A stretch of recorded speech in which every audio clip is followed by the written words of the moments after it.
There are things that the Dallas Stars get right when it comes to making the atmosphere enjoyable for fans.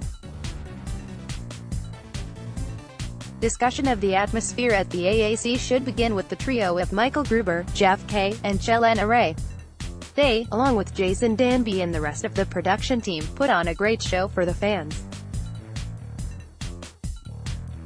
The music choices are always spot on, and the video board is often featured on Twitter and Reddit for the abundance of pop culture references and running jokes. Another thing the Stars get right is player involvement. This isn't something unique to the Stars, but it's something a surprising number of other teams are missing out on.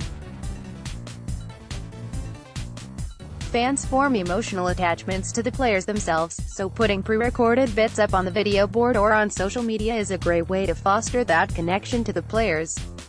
More from Blackout Dallas. While the production team and the in-game hosts are the epitome of everything the Dallas Stars are doing right on game days, let's take a look at a few places they can improve things. Pre-game festivities. Before games, the Stars host a party in Victory Plaza. On the weekends, this includes live bands. It's not necessarily a bad thing, but it's not the draw that it could be for fans. Supporting local music is always a plus, but the games for the kids tend to get stale for people who come out a few times a year or for season ticket holders. The bands rotate, but the activities themselves don't really rotate.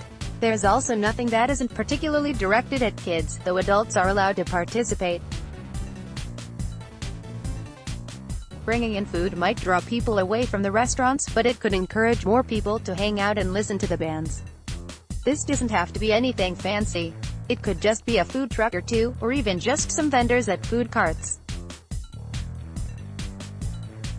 Sell some street tacos and elote before the game to really embrace the location.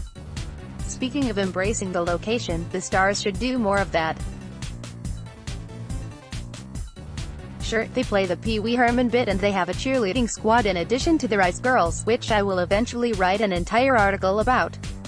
Beyond that, there's not much they do to embrace the city or the state. In Nashville, there are live country acts playing during the intermission.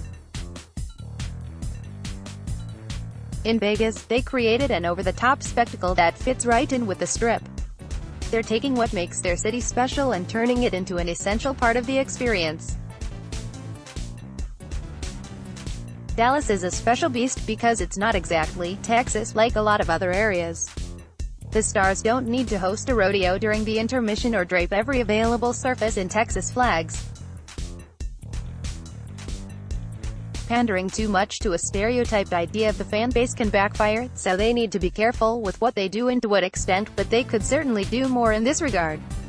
Activities on the concourse. Last year, the Stars improved on this with the reunion night signings for their 25th anniversary, but they don't generally have much happening on the concourse.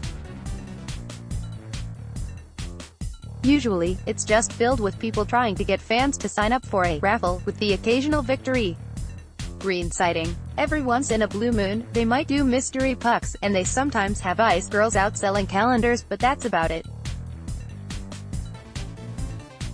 Some interactive things for people to do wouldn't hurt.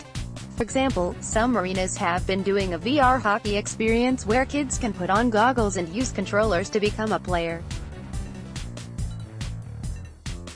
They could bring some compact activities and games inside as something fun for them. There are teams around the league that have miniature museums in their arenas with memorabilia and pieces of history. The trophies are on display in one corner, but if the Stars could find space to make a walk-through museum, it would really make for a fun addition.